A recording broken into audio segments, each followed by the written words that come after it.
हामीले उत्सवलाई उद्घाटन गरिरहेका पनि छौँ। शब्द हुँदैन, जति धेरै संवेदना हुन्छ नि त्यो शब्दले बोक्न सक्दैन। यदि बोक्न सक्थ्यो भने मान्छे रुँदैन थियो। जब संवेदना अक्षरले बोक्न सक्दैन अनि मान्छे रुन्छ, आँसु बगाएर फाल्छ। आज चाहिँ म बडा ठुला उत्साही भएको छु।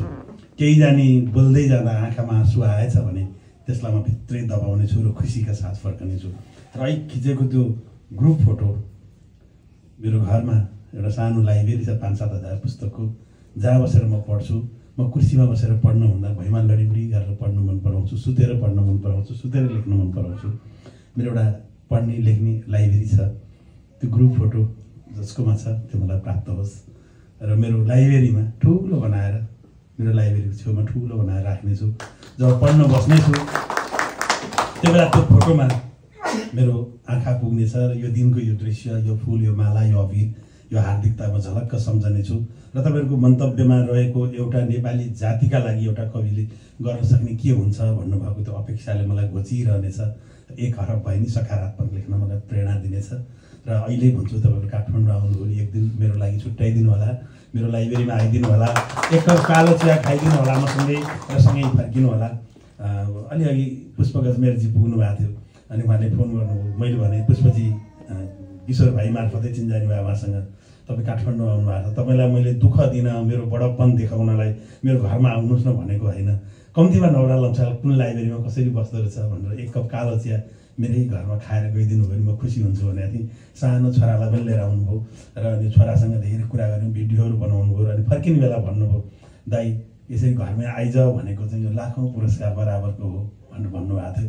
त्यो मौका म गुमाउन चाहन्न। तपाईँहरू काठमाडौँ आउँदा एक दिन पुगेन भने मिले एक रात म गुन्द्रुक खुवाउँछु, अनि त्यो मिलेन भने 2 घन्टा, त्यो पनि मिलेन भने एकैछिन लाइब्रेरी हेरेर एउटा फोटो खिच्न आउनु होला, त्यो निम्तो पनि बाँड्छु।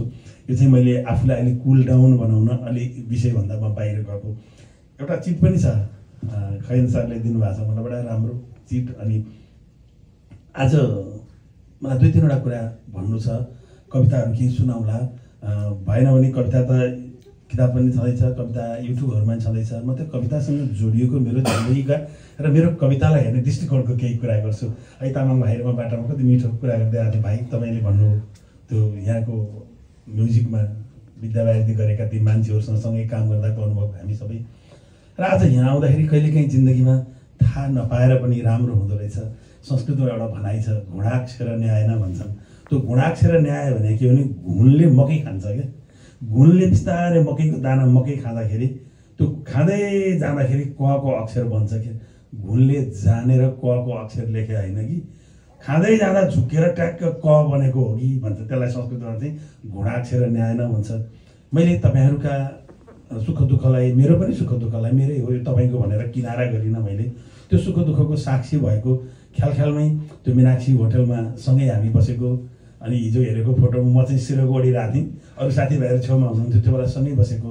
त्यो 800 रुपियाँवालाको सानो वाकम्यानमा हामी सबै भएर गीत रेकर्ड गरेको, अनि कसैको गीत अनि मादल तबला सबै बजाएको, किशोर भाइले गीत गाउनु भएको, त्यो रेड नेपालमा त सानो वाइवामा रेकर्ड गरेको मधुरो मधुरो स्वर रेड नेपालमा लगेको।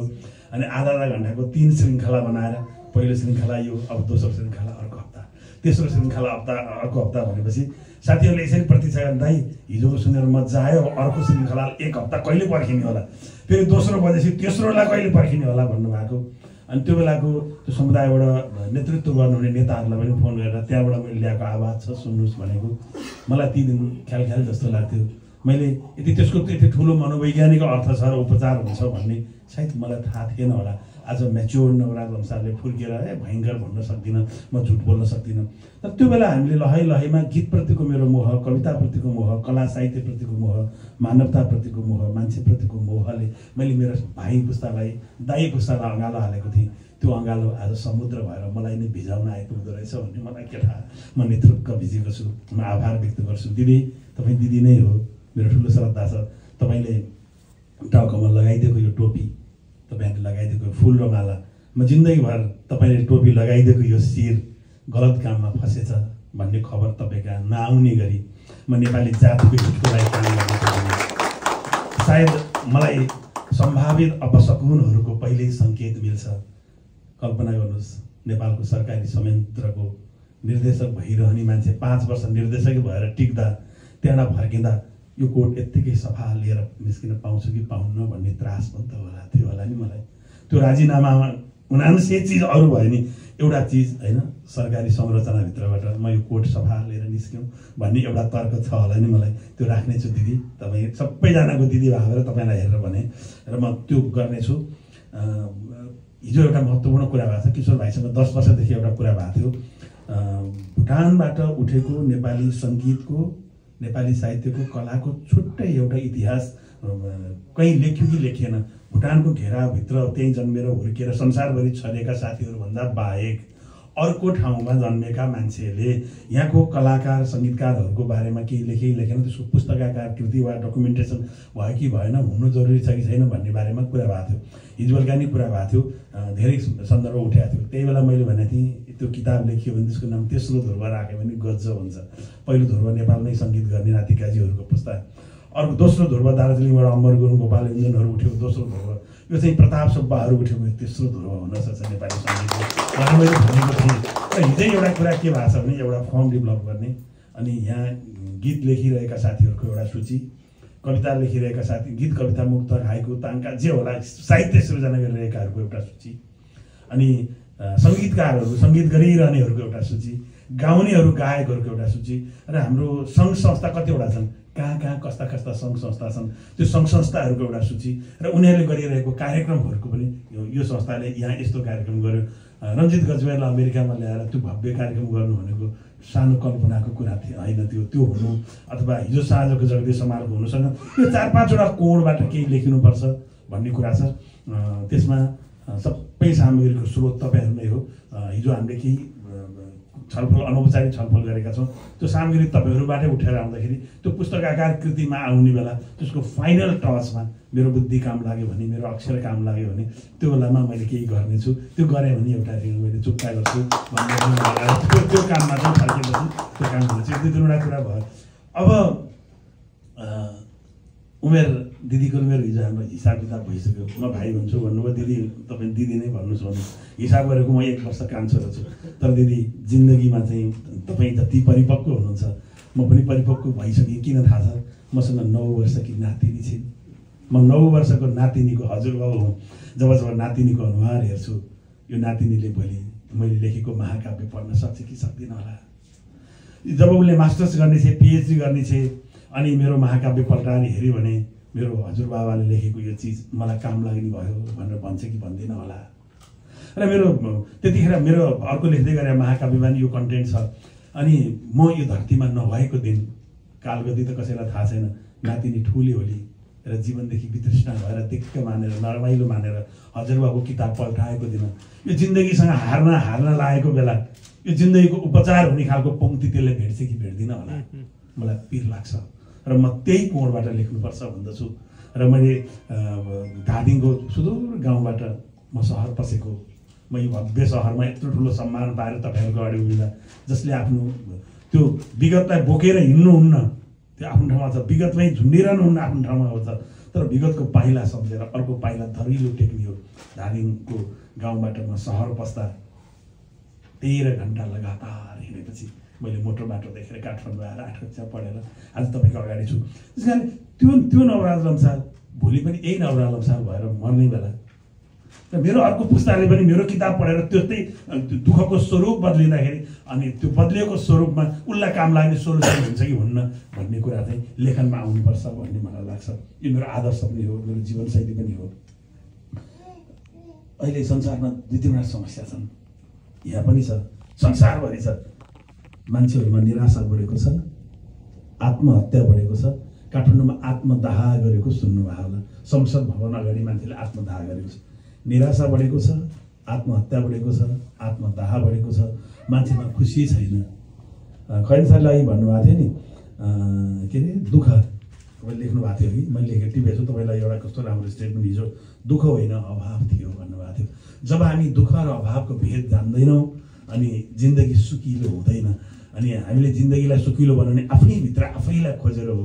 तपाईँ कोसँग कहिले तुलना गर्ने, अरूसँगको तुलना छोड्नु, आफ्नो आफैसँग तुलना गर्ने हो भने हामीभित्र एउटा अर्कै खालको ज्योति छ। मान्छे अघि एउटा गजलमा आएको थियो, ढुङ्गा पुजेर ईश्वर हुँदैन। कस्तो राम्रो थियो, ढुङ्गा पुजेर ईश्वर हुँदैन, सत्य हो, सत्य हो। तर त्यो ढुङ्गामा मान्छेले ईश्वर पुजेको होइन, आस्था पुजेको हो। त्यो आस्था पुज्दाखेरि चाहिँ मान्छेले विश्वास आर्जन गर्छ र विश्वासले बाँच्ने प्रेरणा दिन्छ। बस ढुङ्गाहरूलाई बिर्सेर आस्थाहरूमा रमायो भने जीवन सुखमय हुन्छ। त्यही सुखको बाटोमा हामी सबैजना हिँडिरहेको छौँ। किन कलाले हामीलाई बाँच्छ, किन संस्कृतिले बाँच्छ, किन साहित्यले बाँच्छ, किन जीवनका सुख दुःखले बाँच्छ भने हामीले बाँच्नु छ, आफैसँग प्रतिस्पर्धा गर्ने हो। बिहान घरबाट निस्किने बेला निन्द्रासँग छुट्न पनि हामीलाई कठिन थियो। घरबाट निस्किने बेला घरको सबै कुरा परिबन्ध बनाएर निस्किने बेला पनि कठिन थियो। तामाङ भाइ बाहिर रेडी हुनुहुन्थ्यो, गाडी लिएर किशोर भाइ रेडी हुनुहुन्थ्यो। म झोला पोको बनाएर क्यान्टकी जानु हतार हुन्छ, यतैबाट जानुपर्छ भनेर झोला खाँतखुत बनाएर आउँदै गर्दा म 10 मिनट ढिलो झरेँ तल। तर उहाँले 10 मिनट मात्रै हो दाइ, ढिलो धेरै भएको छैन भन्दै गर्दा उहाँ टाइममा कति सिन्सियर भन्ने नवरा दाइ आइहाल्दै हुन्थ्यो भन्ने थियो नि त। हो त्यसबाट अब प्रतिस्पर्धा के हो भने बिहान हामीसँग भेट्दा त्यो गर्दा अहिले हामी आफैसँगको प्रतिस्पर्धाले जीवनलाई सुकिलो बनाउने हो। मैले अलिक अमूर्त कुरा धेरै गरेँ। अब म अलिअलि साहित्यतिर फर्कन्छु। नरेश गौतमजीलाई सुने मैले, बडा प्रेमपूर्वक सुने। अनि तरुण काफ्रेलाई सुने, कर्ण पौडेललाई सुने, खगेन्द्र भण्डारीलाई सुने। अनि उहाँको किताबमा भूमिका लेखेको छु, उहाँले पाण्डुलिपि पठाइदिनु भयो, प्रेमपूर्वक पढेँ। उहाँको इच्छा के रहेछ भने माधव घिमिरेले पनि मन पराए भने, लेख्दिन माने भने के लेखिदिए हुन्थ्यो भन्ने रहेछ। एकजना भाइले मलाई भन्नुभयो, यी सज्जनको यी कविता छन्दमा छ, बुढा छन्द मन पराउने, टाढा बसेर छन्द साधना गर्ने मान्छेलाई 2 लाइन लेखिदिन्छन् होला। म गएँ भने चाहिँ छोडिदिएर जाऊ, म पढ्छु, हेर्छु, अनि तिमीलाई 1 हप्तापछि आउनु, म लेखेर राखिदिन्छु भन्छन् दाइ। हेप्छन् मलाई बुढाले। कहाँ हुन्छ, तपाईँ यो पढ्नु, हामी दाजुभाइ भएर पढेर सुनाऊँ, आधा घन्टा 1 घन्टा सबैले पढेर सुनाऊँ। यही हो, यसमा तपाईँले 4 लाइन ल तपाईँले लेखिरहन हात काम त झ्याउ, तपाईँ बोल्नु, हामी रेकर्ड गर्छौँ र सार्छौँ भनेर। अनि तिमी हिँड दाइ भन्यो क्या उसले। एउटा कोही स्रष्टालाई, एउटा पितृतुल्य होइन, पितातुल्य, हजुरबातुल्य भएको मान्छेको 2 लाइन शुभकामना आउँछ भने म किन नजाने, ल जाउँ भनेर 2 जना मेरो मोटरसाइकल पछाडिबाट हालेर फिटी मोटरसाइकल पारेर काठमाडौँमा गयौँ। माधव घिमिरेलाई सुनाएँ। तर तपाईँलाई पनि माधव घिमिरेसँग भेटाउँला भन्ने थियो, तर भेटाउनु पाइएन। उहीँ गएर उतै भेट्नु होला पछि, होइन 50 वर्ष जति पछि, होइन तपाईँ पनि 100 काटेपछि। अनि त्यो बेलादेखि तपाईँलाई मैले चिनेको, होइन जानेको, किताबको भूमिका पनि लेखेँ। अनि परमानन्द बास्तोराजीलाई सुने। तर आज जति सुने नि, कहिलेकाहीँ उद्घोषकहरूले चाहिँ कम बोलिदिएर अरूलाई बोलाए हुन्थ्यो भन्ने लाग्छ। म त मन पेसाले उद्घोषक 30 वर्ष रेडियो पार्लर बोलेँ, 10 वर्ष BBC बोलेँ, होइन उद्घोषकले कम बोलिदिएर अरूलाई बोलाइहाल्यो हुन्थ्यो भन्ने लाग्थ्यो। आज ठ्याक्क उल्टो चाहिँ के हो भने उद्घोषक चाहिँ बोलिरहँदै हुन्थ्यो भन्ने भएको थियो क्या मलाई आज त्यो चाहिँ थियो। तर उहाँले जुन डाटा पेस गरिरहनु भएको थियो, कस्तो गम्भीर अध्ययन, र उहाँले जुन शब्द संयोजन, त्यो शब्दको शिल्प, वाक्य गठन जुन प्रवाह गरिराख्नु भएको थियो, ईर्ष्या लाग्दो छ, प्रेम गर्न लाग्दो छ। नेपालीमा MA गर्नलाई नेपालीमै स्नातक गरेको हुनुपर्छ भन्ने नियम मिचेर, त्यो नियमलाई संशोधन गरेर अहिले इच्छा हुने जसले पनि गर्न पाइने नियम पोहोर सालदेखि सुरु भएको छ, होइन पोहोर सालदेखि सुरु भएको छ। त्यो तपाईँले सूचना, होइन अरू मैले पढिनँ। अनि रमेश गौतमलाई पनि सम्झिन चाहन्छु, नर्वे हुनुहुन्छ, होइन तपाईँले भन्नुभयो टिपोट गरेको भेट्नुलाई कुनै दिन। तिलाश्री मिसेनाजुलाई सुने, पहिला हामीले भेटेका थियौँ। देवलामा हिम नदीको प्रणय गीत, हिम नदीको प्रणयमा दुःख हुन्छ नि, कस्तो राम्रो लेख्नुभयो। त्यो हिउँ पक्लेर आउँदा हिउँ नजिक, टाढाबाट हेर्न मात्रै राम्रो हो हिउँ, हिउँको नजिकै जाँदा हिउँ राम्रो छैन, हात खान्छ। पहाड टाढाबाट हेर्न मात्रै राम्रो हो, पहाडमा बस्तीमा दुःख छ। फुलहरू बगैँचामा हेर्न मात्रै राम्रो, फुल उमार्न गाह्रो छ। जति सुन्दरताको नजिक हुन्छौँ हामी, सुन्दरतामा त्यति नै कठिनता छ। हिम नदीको प्रणयमा ठक्कर र दुःख छ। हो त्यही ठक्कर र दुःखहरूको हामीले काव्य लेख्ने हो। मजा आयो। मणि गौतम तपाईँले बिचमा गाउनु, खै मणि के त बिचमा गाउनु पनि भयो, होइन अलिअलि नगाउने गाउने मिक्स गरेर राम्रो। तर खास गरेर तपाईँले पुरै गायो भने खल्लो हुन्थ्यो, र तपाईँले पुरै वाचन गरेको भने खल्लो हुन्थ्यो, होइन तपाईँले आधा आधा गरेर आफूलाई बचाउनु भयो, उहाँले आफूलाई बचाउनु सक्ने सामर्थ्य भयो, होइन तपाईँ ठिक गर्नुभयो।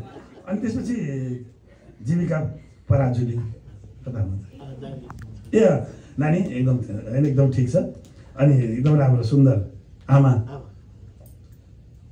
तिर्खा टक्क अडिन्छ ग्रीष्म वनमा, आमा बगेको जल बर्खा माग्दछ मेघ झमझमा झरी।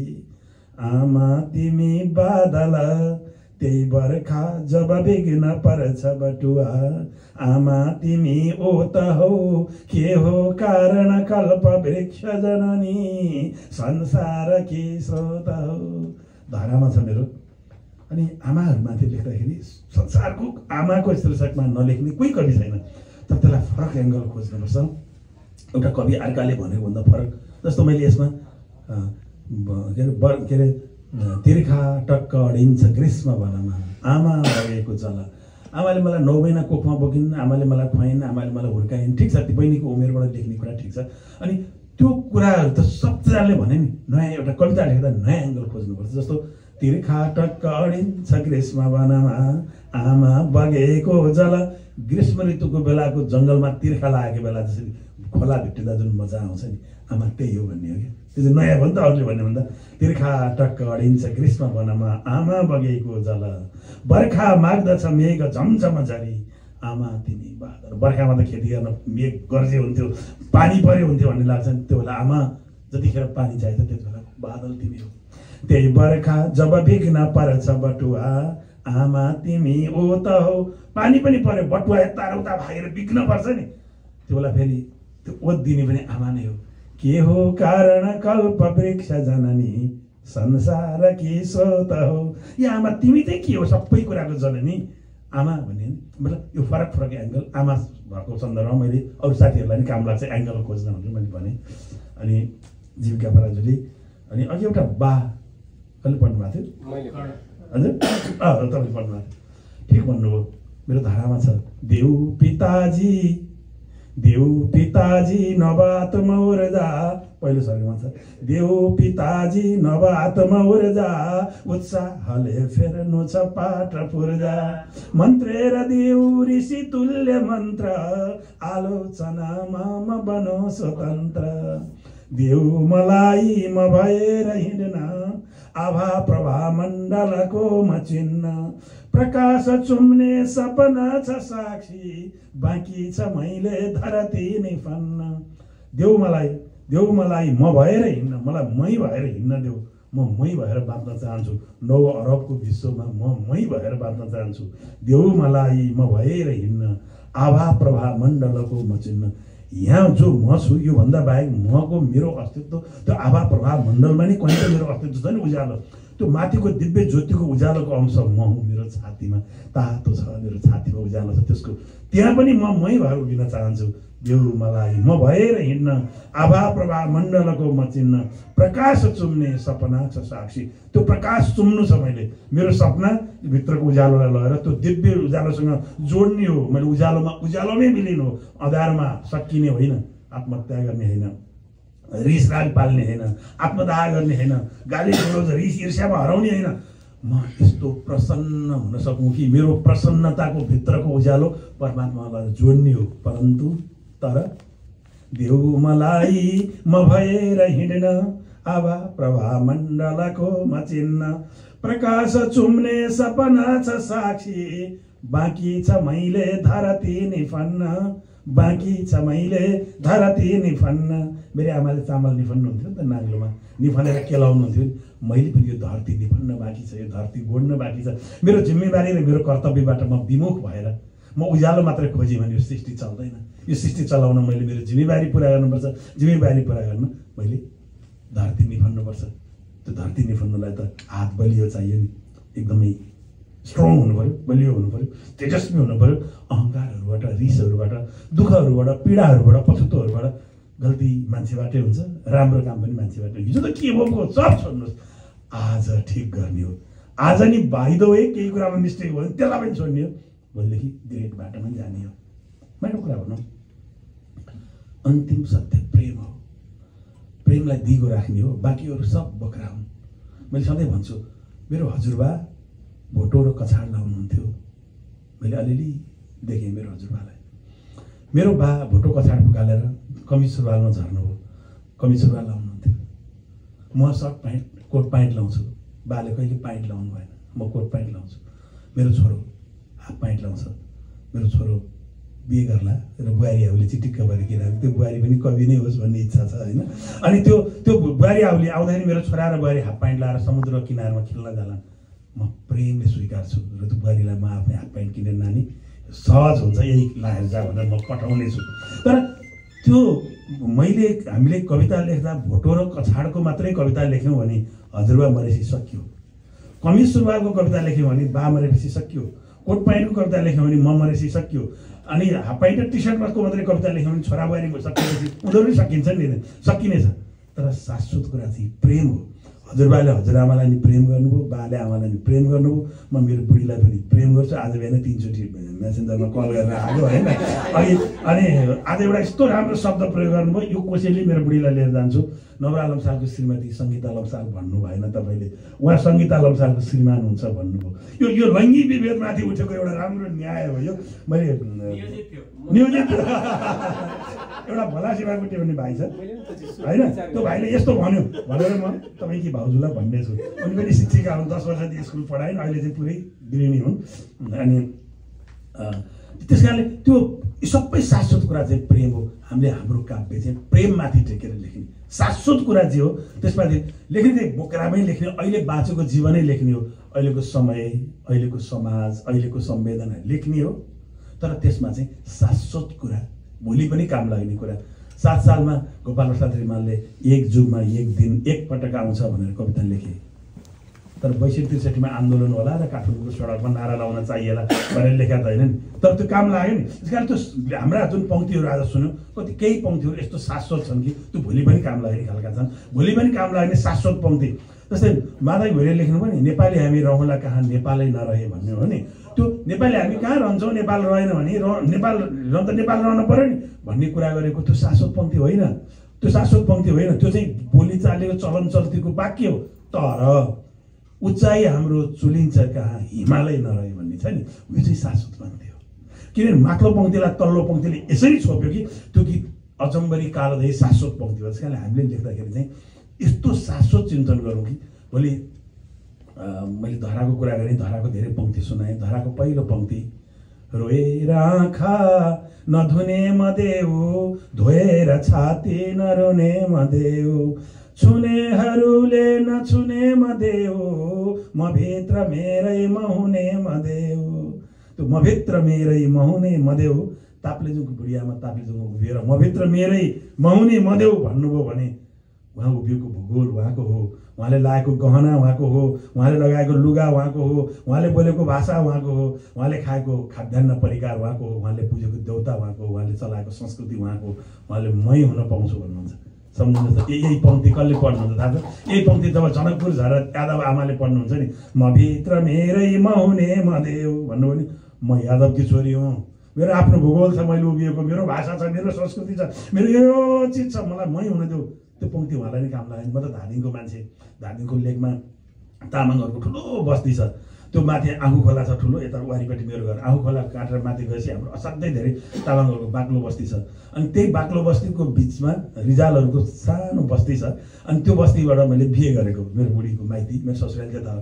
अनि माथि तामाङ गाउँका सबै तामाङहरूको चाहिँ म साझा ज्वाइँ हो होइन। त्यहाँ दिलमान पाखरिन दाईहरू हुनुहुन्छ, बुद्धिमान तामाङ दाईहरू हुनुहुन्छ, अरू साथीहरू हुनुहुन्छ, सबै त्यता आँखु खोला कटेर ओ ज्वाइँ कहिले आइछस् हो त भन्ने हो क्या भाषा होइन। म चाहिँ त्यस्तो। त्यस कारणले त्यो एउटा तामाङले आमाले म भित्र मेरै महुने मदेऊ भन्दाखेरि त्यो तामाङले आमाको भूगोल छ, आफ्नो भूगोल छ, आफ्नो संस्कृति छ, आफ्नो भाषा छ, आफ्नो सभ्यता छ।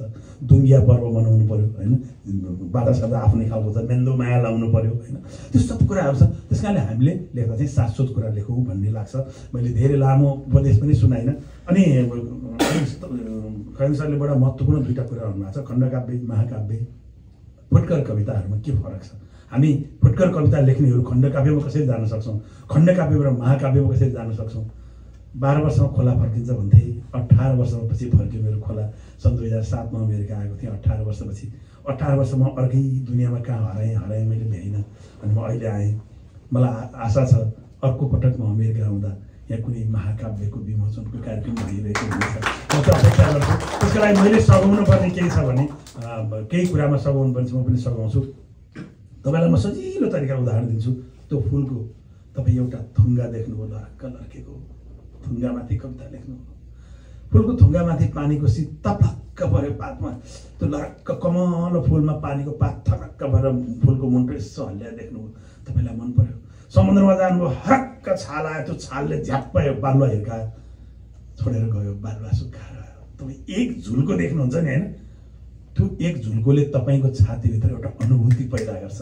त्यो अनुभूतिले तपाईँको एउटा फुटकर कविता जन्माउँछ।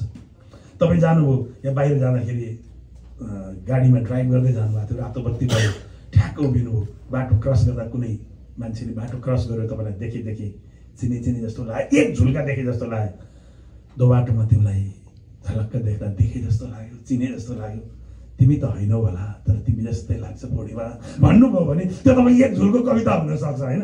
तर तपाईँले यो बाटो नै लेख्नुभयो भने यो ओहायो राज्य हो, यो सिन्सिनेटी हो, यो बस्ती, तब तपाईँ यो परिवेश एक बाटो लेख्नुहुन्छ, त्यो चाहिँ खण्डकाव्य हुन्छ। तपाईँले कुनै दिन बाँस काट्न जानुभयो होला, कुनै दिन साथीसँग खाली खुट्टा के अरे फुटबल खेल्नुभयो होला, कुनै साथीसँग झडाएर कुनै बार पर्खाल भत्काउनु भयो होला, कुनै दिन बेलुका झुनेलीमा एउटा गीत गाउनु भयो होला, कुनै दिन साथीसँग कुम ठोक्यो होला, कुनै दिन तपाईँको विपरीत साथीसँग लिङ्गको साथीसँग दिल ठोकियो होला। त्यो एक झुल्को लेख्नुभयो भने तपाईँको त्यो फुटकर कविता। जब त्योसँग एउटा कोही साथी महिला वा पुरुषको अर्को साथीसँग प्रेम बस्यो भने तिमीलाई त्यहाँ भेटेँ, तिम्रो मेरो प्रेम बस्यो, तिमी त्यहाँ छौ म यहाँ छु, तिम्रो परिवेश त्यो हो मेरो परिवेश त्यो हो, अनि यो परिवेशको बिचमा हामी छौँ, हाम्रो जिन्दगी लामो होला कि नहोला भनेर माथि बृहत्तर आउनुहुन्छ नि, त्यो खण्डकाव्यको चरणमा निस्किन्छ। अघि भने गमलामा एउटा फुल, एक फुलको एक झुल्को, एक झुल्कोले तपाईँलाई हानेको एक प्रतिक्रिया हो नि, त्यो तपाईँ फुटकर कविता। जब तपाईँ सिङ्गो गमला लेख्नुहुन्छ, यो फुल एक्लै कहाँ छ र सानो बोट छ, बोटमा मसिना हाँगा छन्, तल गमला छ, गमलामा माटो छ र एउटा माली पनि छ, कोही त्यो माटोमा पानी पनि हाल्छ। तपाईँले अघि फुटकर कविता एक थुङ्गा फुलको लेख्नु भएको थियो, अब तपाईँ त्यो फुलको हाँगाको कुरा गर्नुहुन्छ, पातको कुरा गर्नुहुन्छ, गमलाको कुरा गर्नुहुन्छ, माटोको कुरा गर्नुहुन्छ, त्यहाँ पानी हाल्ने मालीको कुरा गर्नुहुन्छ, र तपाईँ त्यो फुल गमला सजाउने मान्छे र त्यो घरको खरेलजीको यो घर जस्तो, खरेलजीको त हुनुहुन्छ खरेलजीको यो घर जस्तो त्यो सबै कुरा लेख्नुभयो भने चाहिँ त्यो खण्डकाव्य हुन्छ। तर जब तपाईँ फुल सभ्यतामाथि लेख्न थाल्नुहुन्छ, त्यो घर, त्यो गमला, त्यति त्यो खण्डकाव्य हो। तर जब तपाईँ फुलको सभ्यतामाथि लेख्न थाल्नुहुन्छ, फुल के होला, यो सृष्टिमा कति चिज फुले होला, यो फुलेको बृहत्तर सृष्टिको यो ब्रह्माण्डमा त्यो बोटहरू फुल्छन्, त्यो फुल हुनुको अर्थ के हो, फुलहरू कहाँ कहाँ जान्छन्, किन एउटा फुल अर्कै फुल्छ, अर्को फुल अर्कै फुल्छ, एउटै डालीमा दुई थरी फुल किन फुल्छ, बुकी हिमालतिर फुल्छ, अरू पहाडतिर, कोही तराईतिर फुल्छन्, फुलका पृथकताहरू के हुन्, फुलका भेदहरू किन हुन्, फुलहरू सबै च्यातिन्छन् किन, ओइलिन्छन् किन, मन्दिरमा चढ्छन् किन, लासमाथि चढ्छ र बाँडिन्छ किन, एउटै डालीको दुईटा फुल एउटा मन्दिरमा लासमा र एउटा गलामा आइपुग्छ किन। तपाईँ बृहत्तर फुलको त्यो सृष्टिसँग जोडेर महाआख्यान जस्तो के महाकथा, एउटा फुलको महाकथा, सृष्टिको महाकथा भन्नुहुन्छ, एउटा सम्पूर्ण कथा भन्नुहुन्छ, त्यो चाहिँ महाकाव्य हुन्छ। महाकथा काव्यात्मक रूपमा भन्ने हो। महाकाव्य लेख्नेहरूले एक अघिको त्यो फुलको थुङ्गा, लरक्क लर्केको फुलको थुङ्गामा एक थोपा पानी परेको कथा, एक झुल्को कविता सिद्धो। धेरै मान्छे त्यो फुलको थुङ्गा देखेपछि ती परापुलुक्क हुन्छ, त्यति कविता लेख्छ र सकिन्छ जिन्दगी। अर्को त्यो गमलास पुरै देख्छ र मालीसम्म देख्छ, उसको दृष्टि चेतना त्यहाँसम्म पुग्छ भला है, उसले खण्डकाव्य लेख्छ। जब मान्छे फुल भन्ने एउटा सभ्यता कल्पना गर्नु, फुल भनेपछि फुलको विराटता होला नि। यो सृष्टि सुरु हुनुभन्दा पहिल्यैदेखि जहिले धरतीमा जङ्गल आयो त्यो बेलादेखि फुल्न थाल्यो होला नि त। फुल पनि कस्तो बेइमान, नेपालतिर पहिला फुल्छ, पहिला पाउलिन्छ, फुल्छ र चिचिलान्छ। अमेरिकी फुलहरू बेइमान छन्, पहिला फुल्छ, झर्छ अनि पाउलिन थाल्छ हो, त्यस्तो रहेछ। यसबाट जानेको मैले होइन। त्यस कारण यो कुरा हो, यो भेद, यो पृथकता, यो ज्ञान सहितको त्यो महाआख्यानमा चाहिँ त्यो महाकाव्य हुन्छ।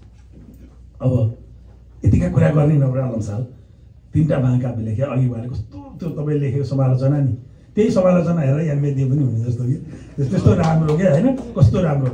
साँच्चै तपाईँ त एकदम भावुक भएर हेरेँ। म टिचर हुँ, धेरै वर्ष पढाएँ पनि होइन। अनि म बुझ्दछु, मैले दुईवटा युनिभर्सिटी पढेँ, त्रिभुवन विश्वविद्यालय पनि पढेँ, संस्कृत विश्वविद्यालय पनि पढेँ। म संस्कृत माध्यमिक विद्यालय रानीपोखरी काठमाडौँमा संस्कृत माध्यमिक स्कुल 200 पूर्णाङ्कको संस्कृत राखेर एसएलसी पास गरेको मान्छे। मेरो सौभाग्य कक्षा 8 पढ्दा संस्कृत साहित्यको महाकवि कालिदासको कुमार सम्भव महाकाव्यको पहिलो र 5औं सर्ग त्यहीँ पढ्न पाएँ। संसार महाकाव्यका लागि 2 जना आदर्श हुन्, पूर्वमा कालिदास हुन्, अरू पनि छन्, कालिदास हुन्, यता होमर हुन्। कि होमर हो कि कालिदास हो। अनि 8 कक्षामै मैले त्यो भेट्टाएँ। अस्तु तरस्यम दिशिदेवतात्मा हिमालयो नाम नगाधिराज पूर्वापरौ तोयनिधि बगाइया स्थित पृथिव्या इव मानदण्ड। त्यो पृथ्वीको उत्तर दिशामा रहेको देवताको आत्मा स्वरूप रहेको त्यो लम्बैतान फैलिएको त्यसबाट दुधको धारा जस्ता पानी पग्लेर पृथ्वीलाई आधा टक्क बनाएर 2 भागमा बाँडेको कतै पृथ्वीको व्यास यही त होइन भनेर लेखेको। त्यो बेला यो व्यास हो कि होइन, मिटर कति गहिरो कति लम्बाइ कति केही थाहा नहुने बेला यो सगरमाथा चाहिँ सेन्टर पोइन्ट हो पृथ्वीको भनेर त्यो कविले कसरी जाने होला। त्यसैबाट त महाकवि भने उसको कल्पना क्षितिज टाढा थियो। देवकोटालाई पागल किन भने थाहा छ? देवकोटा पागल होइन, हुँदै होइन, उनले आफैले पागल शीर्षक कविता लेखे। उनी महाकवि थिए। उनको महाकाव्यको त्यो महागाथाको चेतना उनीसँग थियो। उनी 50 वर्षपछिको समयलाई आकलन गर्न सक्थे। तपाईँ सक्नुहुन्छ नि 5 वर्षपछि के होला, 10 वर्षपछि के होला, 50 वर्षपछि के होला, तपाईँ कल्पना गर्नुहुन्छ नि। देवकोटा 50 वर्षपछि के होला भनेर कल्पना गर्थे। काठमाडौँमा अहिले कुनै भौतिक संरचना बनायो भने 2 वर्षपछि त भत्काउनुपर्छ। अहिले बाटो बढाउँछन्, 2 वर्षपछि फेरि भत्काएर फेरि बढाउँछन्। तर 14 सालमा शिक्षा मन्त्री हुँदा देवकोटाले चर्चेको त्रिभुवन विश्वविद्यालयको त्यो प्राङ्गण आज देवकोटा मरेकै 60 वर्ष हो।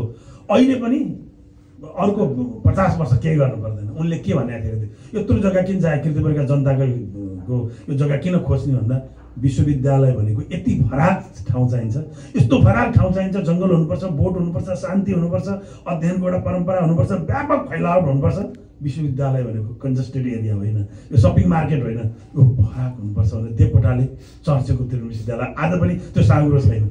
आज पनि प्रेमपूर्वक, तर राज्य सत्ताले सडक आज बनाउँछ, 2 वर्ष फेरि भत्काउँछ, अर्को 2 वर्ष फेरि भत्काउँछ। उसलाई 5 वर्षपछि कति जनसङ्ख्या हुन्छ काठमाडौँमा, यो बाटोमा कति मान्छे हिँड्छ, कति गाडी हिँड्छ र हाम्रो बाटो कत्रो हुनुपर्छ भन्ने प्लानिङ छैन। तर 60 वर्ष पहिला विश्वविद्यालयको प्लानिङ थियो। 50 वर्षपछि देख्ने मान्छेले अहिले बिहान के तरकारी खाए बिर्सिने, आफ्नो नाम बिर्सिने, आफ्नो घर बिर्सिने खालको स्वभाव भएका आजको आजै बिर्सिने मान्छेहरूले 50 वर्षपछि हेर्न सक्दैन। 50 वर्षपछि हेर्ने मान्छेलाई त पागल नभनेर के भन्नु, त्यस कारणले पागल भयो। त्यो ज्ञानको एउटा पागलपन पनि महाकाव्यसँग चाहिन्छ। अब महाकाव्य लेख्ने कुरा चाहिँ 2-3टा कुरासँग छ। तपाईँ यो समयको कुरा लेख्ने हो, तपाईँले शिष्टता, शालीनता, मानवीय स्वभावको शिष्टता नत्याग्नुहोस्। तर काव्य लेख्ने कुराको कन्टेन्ट, त्यो कथ्य, त्यो कन्टेन्ट र काव्य लेख्ने त्यो शिल्पमा चाहिँ तपाईँ क्रूर हुनु जरुरी छ। किता शक्ति न भन्नु, कि तब छिनिदिनु, क्या न भन्छन् यी भोलि भोलि भोलि हुँदैमा सब घर बितिगो बक्सियोस् आज झोली। 215 वर्ष पहिला जन्मेको भानुभक्तले 200 वर्ष पहिले यस्तो कविता लेखे। अहिले अड्डा अदालतमा कर्मचारीले दुःख दियो, यस्तो गर्यो भनेर कविता लेखेर तपाईँ नयाँ हुनुहुन्छ। 215 वर्ष पहिला जन्मेको भानुभक्तले उही बेला किता शक्ति न भन्नु, कि तब छिनिदिनु, क्या न भन्छन् यी भोलि भोलि भोलि हुँदैमा सब घर बितिगो बक्सियोस् आज झोली लेखिसके। आज नवराज लम्सालले त्यही लेखेर नवराज हुन्छ। अब 200 वर्षपछि त उनको कविता मलाई आज काम लागिरहेछ भने अब 200 वर्षपछि मेरो कविता काम लाग्ला कि नलाग्ला, बस त्यो सोच्नु। एक दुःखको कुरा माधवले लेख्नुभयो, तिम्रो नीति यही छलेर पिठमा हिर्काउने दाउ छ, धरतीमा असहायलाई उभिने सानो कहाँ ठाउँ छ। धरती ठुलो छ तर असहायलाई उभिने सानो ठाउँ पनि छैन क्या। धरती के धरती यस्तो माधवले लेख्नुभयो। अब हामीले त्यही कुरा लेखेर अहिलेको समय लेख्ने हो। हिजो मान्छे विद्वान कसरी हुन्थ्यो भने नि गाउँमा, म त सानो हुँदा स्वस्थानी पढ्न खोसाखोस हुन्थेँ। मेरो 8 वर्षमा व्रत बन्द गरेपछि अघि भन्नुभएको थियो बाहुनको छोरो, अनि अलिअलि चुचो नाक परेको कालो कालो बाहुनको छोरो पहाडको 8 वर्षमा व्रत गएर रुद्री चण्डी वेद हरे ओम एकेद्वा पनि पढ्यो होइन। सच्चिदानन्द रूपाय विश्वोत्पत्त्यादि हेतवे तापत्रय विनाशाय श्री कृष्णाय वयं नमः भनेर भागवत पनि पढेर हुर्केको होइन। अनि या देवी सर्वभूतेषु लक्ष्मी रूपेण संस्थिता नमस्तस्यै नमस्तस्यै नमस्तस्यै नमो नमः भनेर चण्डी पनि पढेर हुर्केको। अनि गाउँमा मलाई दुईटा कुरामा बोलाउँथे। एउटा कसैको चिठी आयो भने चिठी पढ्दिनँ र त्यसको जवाफ लेख्दिनँ। अनि बेलुका बेलुका स्वस्तानी भन्न बोलाउँथे। दसैँमा कहिलेकाहीँ मालश्री गाउने चलन हुन्थ्यो। किशोरको अगाडि के गाउनु र होइन, श्री गणेश पूजा नदिए भाइनी भनेर हामी मालश्री गाउँथ्यौँ। त्यो मालश्री गाउन अनि स्वस्तानी भन्न, अर्काको चिठी पढ्दिनँ र अर्कालाई चिठी लेख्दिनँ बोलाउँथे। त्यो बेला त्यो चिठी पढ्दिन सक्नु र स्वस्तानी पढ्दिन सक्नु भयङ्कर ठुलो साक्षरता थियो। फलानुको छोरो जस्तो छोरो होस्, फलानुको छोरी जस्तो छोरी होस्, स्वस्तानी पढ्छ यार, चण्डी पढ्छ, स्वस्तानी पढ्छ। त्यो व्यक्तित्व महापन त्यो थियो। त्यो समयमा त्यही लेख्ने हो। आज हाम्रो 3 वर्षको छोराछोरी नि तपाईँले भन्दा फास्ट ग्याजेटहरू चलाउँछ नि, मोबाइल चलाउँछ, ल्यापटप चलाउँछ, फास्ट चलाउँछ। अनि मेसेन्जरमा यहाँ आउने हजुरबा हजुरआमाले मेसेन्जरमा गाउँमा कुरा गर्न सक्नु भएन भने ल्याउनु तपाईँले साउन्ड अफ हाल म बनाइदिन्छु भनेर बनाउँछ। अहिलेको साक्षरता के हो? त्यो जाने भने साक्षरता हो। त्यस कारण त्यो साक्षर हुने कुरा र चेतना र बाँच्ने जीवन समय र संवेदना पनि समयअनुसार फरक छ। हिजो बेलुका किशोर भाइको छोराले किशोर भाइसँग बेलुका पुरै त्यो आर्मीको सेनाले चाहिँ पुरै सेनापतिसँग वार गरेर गइरहेको छ। तपाईँ ढाँट्ने मलाई आज तपाईँ ट्याब किनिदिन्छु भने होइन, हिँड्न सधैँ कार्यक्रम भनेर हिँड्ने गाइनु भन्ने, भोलि होइन अहिले गर्नुहोस् भनेर मोबाइल मागेर पासवर्ड खोलेर यति पैसामा पाइँदो रहेछ, फलानु पसलमा पाउँदो रहेछ, ल हेर्नुहोस् अहिले अर्डर गर्नु भनेर धम्काइरहेको थियो। मलाई बडा स्वाद आइरहेको थियो क्या। हो मलाई त्यस्तो केटाकेटी चाहियो हो कि होइन, त्यस्तो होइन त्यो थियो। अनि त्यसको मतलब के भने अहिले समय फरक हो नि त। अब हामीले पढ्न त पुरानो संस्था पढेर आएको, पढ्ने नि पुरानै हो। त्यहाँ हाम्रो हृदय भत्केर खुकुलो हुँदै जान्छ। हामीले सिरानीको ढुङ्गो पुज्ने नै हो। तर अहिले चाहिँ अहिलेको समयले त्यसरी जानुपर्छ। मैले कर्ण लेख्ने बेला मेरो बा 76 वर्षको हुन्थ्यो। कर्ण सार्वजनिक गर्ने बेला म 42 वर्षको थिएँ। धेरैले हामीले भगवान् कृष्ण भनेको कृष्णलाई खलपात्र बनाएर, धर्मराज भनिने युधिष्ठिरलाई खलपात्र बनाएर, कर्णलाई नायक बनाएर बा बिहान तामाको चम्चाले कृष्णको शिरमा टक्क पानी चढाएर मात्रै भात खाने। छोरो चाहिँ के भनेर लेख्दै थाहा छ, 5 पाण्डव हुन ढोगी सामन्त कृष्णका हली भनेर लेखिरहेको थिएँ होइन। त्यो मैले चाहिँ त्यो महाभारतमा आएको परम्परालाई तोडेर मैले कर्णलाई नायक बनाएँ। मेरो कर्ण सहस्र सज्जन सखा आदर्श एउटा छिटो भनेर लेखेँ। म तिम्रो कर्ण हुँ ज्ञानी भन्दिन भन्न सक्दिन, म तिम्रो कर्ण हुँ दानी भन्दिन भन्न सक्दिन, म धनुर्धारी हुँ कर्ण भन्दिन भन्न सक्दिन, भन्नै हुन्न नसक्नेले म कर्ण बन्न सक्दिन। त्यो फ्लोमा लेखेँ मैले। भोला भन्ने शब्द मेरो महाकाव्यको पहिलो शब्द हो। कर्ण सबभन्दा पहिला भोला भाला जनहृदयका देवता वा मनुष्य भनेर सुरु गरेँ। त्यो एउटा नयाँ चेतना, परम्परागत रूपमा भगवान् भनिने कृष्णलाई शक्तिशाली देशको राजदूत जस्तो चतुर्य ठानेर त्यहाँ खलपात्र भनेर हेपिएको पात्रलाई मैले नायक बनाएँ। तर त्यो मेरो विचारसँग म हारिनँ। त्यो कर्णपछि मैले धरा लेखेँ। धरा लेखेपछि मलाई जात धर्म भूगोल भाषासँग, नेपाली भाषाको माया गर्छु। मलाई भूगोल भाषा के अरे भूगोल जात जाति योभन्दा मान्छे अलग कुरा हो, त्यो बाँधिनु हुँदैन। म बाहुन हुँ, मैले भगवान्लाई भिन्तीपत्र हालेर बाहुन भयो र। म लम्साल हुँ, भगवान्लाई भिन्तीपत्र हालेर लम्साल भयो र। मेरो नाम नवराज मैले राखेको हो र। म संस्कृत माध्यमिक विद्यालय रानीपोखरीमा पढ्न आइपुगेँ। म त्यहाँ गएर पढ्छु बा, मलाई जसरी त्यहाँ लानु भनेर र बारे डोरेर त्यहाँ ल्याइदिएर आइपुग्यो नि त। मेरो जन्म मेरो बसमा छैन, मेरो भूगोल बसमा छैन, मेरो नाम मेरो बसमा छैन, मेरो थर मेरो बसमा छैन, बालककालमा पढ्ने कुरा मेरो बसमा छैन। मेरो बसमा प्रेम छ। त्यो प्रेम चाहिँ मबाट कसैले खोज्न सक्दैन। त्यो शाश्वत प्रेम टेकेर लेख्नुपर्छ भन्ने। त्यसपछि मैले लेखेँ, एकै देश अनेक जात थरमा राई र लिम्बू महो, साँच्चै धीर धिमाल वीर बलियो कोचेर मेचे महो, राज्यै छैन र राजवंश भनिने त्यही राजवंशी महो, गनगाई र सतार पूर्वतिरका पूर्वीय थारू भनेर टक्क लेखेँ मैले। अनि त्यो मेरो धरामा थियो।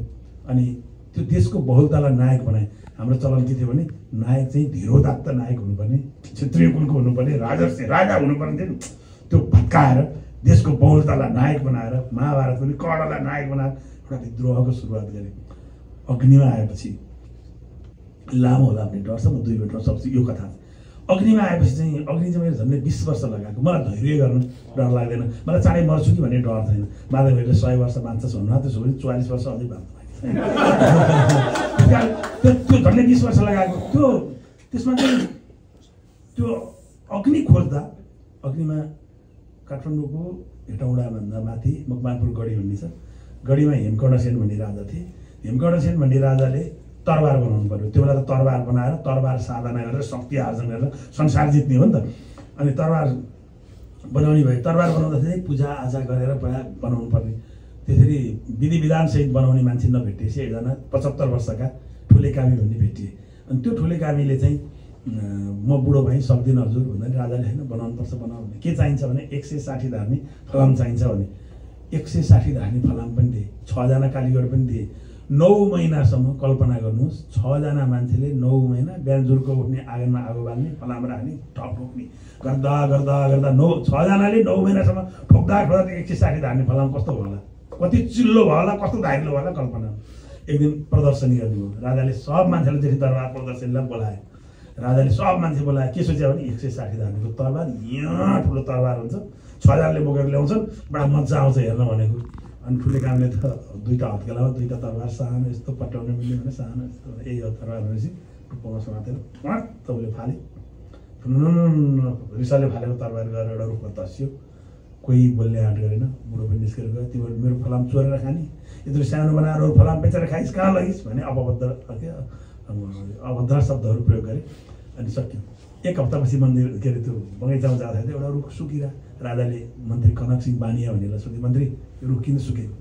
हजुरले अस्ति तरबार फ्याँकिबक्सेको थियो, त्यो तरबार गरेर धस्सिएर त्यो त एकदमै काट्ने तरबार हो, त्यो त कुट्दा कुट्दा कुट्दा कुट्दा त स्पार्क भएको, त्यसले काट्यो भने ओहो यस्तो खतरा भन्नु। त्यही बेलामा हात्ती सार थियो, जहाँ हात्ती बाँधिन्थ्यो 13वटा हात्ती थियो। हात्ती सारमा आगो लाग्यो। अनि हात्ती भने गणेशका अवतार हुन्। हात्ती जल्ने भयो, तर फलाने साङ्गलाले खुट्टा बाँधेर चाहिँ हात्ती जल्ने भयो भनेर रोइरहेको बेला मन्त्री कनक सिंह बानियाले त्यही तरबार लगेर छ्याप छ्याप छ्याप छ्याप छ्याप काटेर 13वटा हात्तीलाई त्यहाँबाट छुटाए। राजा छक्क पऱ्यो। राजालाई पछुतो भयो। राजाले त्यो बुढालाई लिन पठाए। बुढा घरमा गएपछि पिराले बुढो मरिसकेको त निकट। अनि गाउँलेले विद्रोह गरेर उनका छोरालाई आउन दिएन। राजाले पछुतो भएर लिन पठाएको माफ माग्नलाई, तर गाउँले चाहिँ के भन्यो भने सजाय गरेर लिन आयो भन्ने भएर अनि गाउँले पठाएन। त्यो 2टा तरबार मध्ये त्यो हेमकर्णसेन भनेर चाहिँ पृथ्वीनारायण शाहका ससुरा, त्यही हेमकर्णसेनको छोरी इन्द्रकुमारी पृथ्वीनारायण शाहले बिहे गरे। यो ज्वाइँ मेरो राम्रै ज्वाइँ हो, यसलाई एउटा तरबार दिन्छु भनेर एउटा तरबार पृथ्वीनारायण शाहलाई दियो, एउटा आफूले राख्यो। त्यो लगेर कालिकाको मन्दिरमा राख्यो गोर्खामा। अनि नुवाकोटमा युद्ध लड्ने बेला आउँदा दलवर्धन शाहले मन्दिरमा राखेको त्यही तरबार बोकेर ल्याएर नुवाकोट युद्धको सेनापति शङ्खमणि राणालाई काटेर नुवाकोट युद्ध जितेर अनि काठमाडौँ जितेर नेपाल एकीकरण भएको। मेरो प्रश्न, त्यो जेठी तरबार कहाँ होला? त्यो युद्धको तरबार जोगाउन नसकिने देशले के चाहिँ जोगाउला त भन्ने मेरो प्रश्न। 10, 11, 12 कक्षाको गद्यमा, सिम्पल गद्यमा छ। 10, 11 कक्षाको भाइ बहिनीहरूले पढ्यो भने यति बुझ्छ। अब यति भएर त भएन। अब कथम कदाचित भोला शिवाकोटी एमए गर्न जानुभयो र नौरा सालको अवधिमा के रहेछ त्यहाँ पढ्नु पऱ्यो भन्नु भने त्यो एमएमा त यो कथाले मात्रै नपुग्ला। अनि त्यहाँ चाहिँ के छ भने एउटा कवि तथा सञ्चारकर्मी भन्ने पात्र छ। त्यो पात्र चाहिँ ठुले कामीको सन्तान छेलाङ्गी विश्वकर्माको घरमा जान्छ। उसले भन्छ, दाइ छेलाङ्गी दाइ, म तपाईँको पुर्खाको इतिहासमा महाकाव्य लेख्न लागेको भन्छु। नलेख यो हालमा छुइन्छ, यो छुवाछुत हुने ठाउँ, त्यो बाहुनका छोरा, ऊ त्यहाँ धारा छ, तिर्खा लगाएर पानी खाऊ, हाम्रो छोइएको चिल्थो मिल्थो गुन्द्री हो, त्यहाँ नयाँ गुन्द्री छ, पर्खाल त त्यहाँ बस्छ, जाऊ हुँदैन, म सक्दिनँ, म भन्दिनँ भन्छ। दाइ म तपाईँकै हजुरबा कथा लेख्न आयो, तपाईँ पुर्खा कथा लेख्न आयो भन्नु, कुनै हालतमा मान्दैन। रिसाएर हिम्मत छ लेख्न सक्छौ? म पनि आइएसम्म पढेर तिमीहरूको पढाइमा कुनै वैज्ञानिकता नदेखेपछि सेल्फ स्टडी गरेर आउँ, मैले तिम्रो पढाइ छोडेर आएको मान्छे, हिम्मत छ लेख्ने भन्छ। उसले छ, तिमी के गर्न सक्छौ? अलिक समय रह्यो त्यो कविता सुनाउँदैन, लेख्ने हिम्मत छ? सुन्छौ? सुन्छु। त्यो सबभन्दा पवित्र ग्रन्थ वेद। वेद लेखे व्यासले। व्यास कसको छोरा? पराशर ऋषिले मत्स्यगन्धालाई नदीमा सम्भोग गरेर जन्माएको होइन? नदीमा सम्भोग गरेर जन्मिएको व्यास माझीको पुत्रीको घरबाट पराशर ऋषिबाट जन्मेको, उसको जात के हो? तिमीले पवित्र मानेको वेद लेख्ने महान पुर्खाको उनको जात के हो? तिमी रामायणमा सबरीको जुठो भएर रामले खायो भनेर गौरव गर्छौ, सबरीको जात के हो? अनि रामायण तिम्रो सबभन्दा पवित्र ग्रन्थ, रत्नाकर डाकु वाल्मीकि भएको रत्नाकरलाई तिमीहरू शूद्र भन्छौ नि, शूद्र लेखेका किताबहरू कसरी पवित्र भएर अर्घ यस्ता चढाएर पूजा गर्छौ? अनि तिमी अश्विनी कुमार चाहिँ घोडाबाट जन्मिया भन्छौ नि, घोडीबाट जन्मिया मान्छे कसरी के अरे उसको जात के हो? दरिचीले आफ्नो हड्डी इन्द्रलाई चढाउने बेला अनि उनको पत्नी थिइन् गवस्तिनी, अनि पेटमा बच्चा थियो, सती जानुपर्ने थियो। उनले ढुङ्गाले हानेर बच्चा झार्दा समयले जिउँदै जन्म्यो, पिप्पलको चोप खाएर उनलाई हुर्कायो। उनको नाम पिप्पलाद। उनले ऐतरेय उपनिषद भन्ने उपनिषद लेखे। त्यो उपनिषद चाहिँ चोकी बिटुलो। तिमी यो कुरा लेख्न सक्छौ? तिमी गीतालाई महान मान्छौ होइन? कृष्ण तिम्रो महान भगवान होइन? गीतामा कृष्णले चतुर्वर्ण माया कृत्वा होइन, गुणधर्म विवाह गर्छ भने अन्त गुण र धर्मका आधारमा 4 जात बनाओ भने तिमी जन्मका आधारमा जात बनाउनु तिमी को हो? तिमी कृष्णले भने नटेर्ने, गीताले भने नटेर्ने, आफै बनाएर महान हुने तिमी को हो? लेख्छौ? तिमी सक्दैन। अरू सुन्न तयार छौ?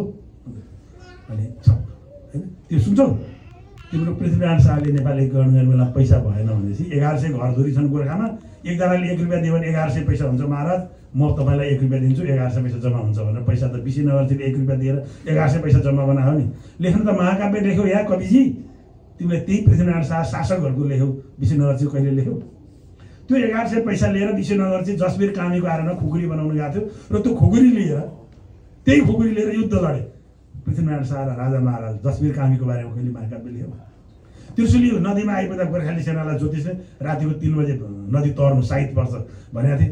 कुनै सेना पनि त्रिशुली नदी तर्न सकेन। शुभघाटबाट जलेवा माझीले वनबाट रुख काटेर अनि खाल्टो बनाएर डुङ्गा बनाएर तार दिएको थियो र गोर्खाली सेना नदी तरेर गएर युद्ध जिते। तिमीले जलेवा माझीको कथा लेख्यौ? के लेख्छौ भाइ? नलेख, जाऊ भनेर उसले भनेपछि छक्क पर्छ। उसले म मेरो कोट सब फुकालिदिन्छु, मान्छे मात्रै भएर उभिन्छु र मान्छेको कथा लेख्छु। दाइ मलाई बाबुजू मलाई भोक लाग्यो, भात पकाऊ। त्यहाँ आएर बस्छ, त्यही भात खान्छ, रातभरि बस्छ। अनि रातभरि अब चाहिँ यसले भन्न सक्छ भने 2टा कविता अहिले समय रहेर सुनाउँछु। अनि रातभरि ऊ त्यहाँ निस्किन्छ। बिहान निस्केर जाने बेला भित्तामा एउटा झन्डा छ। अब ऊ फर्केर जान लाग्छ। अरू कुरा भन्न मैले समय छुट्याउँछु। अनि उचट्ट आउने बेला त्यो झन्डाबाट स्याट एउटा अनुहार आउँछ, ठ्याक अब ऊ काठमाडौँ फर्किने भयो। अग्नि नामको महाकाव्य लेखेर त्यो कवि तथा सञ्चार गर्ने पात्र, त्यो पात्र को थाहा पाइहाल्नु होइन? अनि त्यो पात्र जाने बेलामा त्यो भगवान्पुर एउटा गढीमा के छ भने एउटा कृष्ण गोपालको मन्दिर छ। त्यो कृष्ण गोपाल मन्दिर छ। त्यो मन्दिर नजिकै चाहिँ छत्योन भन्ने गाउँ छ। त्यहाँ चाहिँ तोरीबारी हुँदो रहेछ। अनि कृष्णले चाहिँ राति त्यो मन्दिरबाट निस्केर गोपिन भेट्न जाँदो रहेछन्। गाउँलेले कृष्णजी कहाँ गएछन् भनेर छापा मारेर त बिहान त खुट्टाभरि तोरीको फुल लाएर बुढो त गोपिनी भेटेर आउँदो रहेछ। अनि गाउँलेले त्यसलाई समातेर थुनेर भित्र राखेर बाहिरबाट ताल लगाइदिएछ। अनि त्यो फलामको डन्डी छ, अनि त्यो पूजा गर्नु पऱ्यो भने ताल त लगाइरहेको छ बाहिर होइन? फुत्त असित आफूले थुनेर राखेको देउतालाई बाहिरबाट फुल यता छरेर नमस्कार गरेर आफूले थुनेको देउतासँग मुक्ति माग्ने जाति भयो नि। आफैले थुन्ने, आफैले मुक्ति माग्ने। अनि तर त्यो मान्छे डाँडा आइपुगेपछि चाहिँ त्यो पात्रले त्यो कविता सञ्चार गर्ने पात्रले एउटा सुन्छ क्या, एउटा आवाज तर प्रतिध्वनि भएर आउँछ, एउटा आवाज आउँछ। उता अग्नि नामको महाकाव्य लेख्नुहुन्छ नि त। महाकाव्य कथा रातभरि सबै सुनिसक्यो नि त उसले, कसरी दुःख सुख सबै भयो होइन? अनि त्यो घरमा जुनीमाया विश्वकर्मा भन्ने भाउजू हुन्छ नि, जुनीमायासँग पनि उसको ठकुरीको छोरी त्यो विश्वकर्मासँग लभ म्यारेज हुन्छ। सबै लामो छ त्यो कथा भन्नु मैले, फेरि मलाई रिसर्चलाई ठाउँ राखिदिनु पर्यो। अनि त्यसपछि अनि उसले त्यो माथिबाट सुन्छ कि एउटा आवाज आउँछ। त्यो आवाजले के भन्छ थाहा छ? त्यो आवाजले चाहिँ महाभारतमा कृष्ण जन्मेपछि सेनाहरू मिलाएर तालचाहरू खुलेर फुत्त बाहिर निस्केको कथा जस्तै मकवानपुर गढीको त्यो कृष्ण गोपालको मन्दिरमा पनि ढोका आफै खुल्यो अरे, कृष्ण बाहिर निस्के अरे। र बाहिर निस्केपछि कृष्णले आजसम्म 33 कोटी हामी देवी देवतालाई एक थान हाम्रो हतियार छ, फरक देवदेवी चाहिँ हतियार छ नि होइन? एक थान हतियार चाहिँ विश्वकर्माले बनाइदिया हुन्। अब चाहिँ यो जेठी दरबार बनाउने ठुले कामीको शालिग, अनि हामी देउताको मन्दिर मूर्ति शालिग पनि विश्वकर्माले बनायो नि त।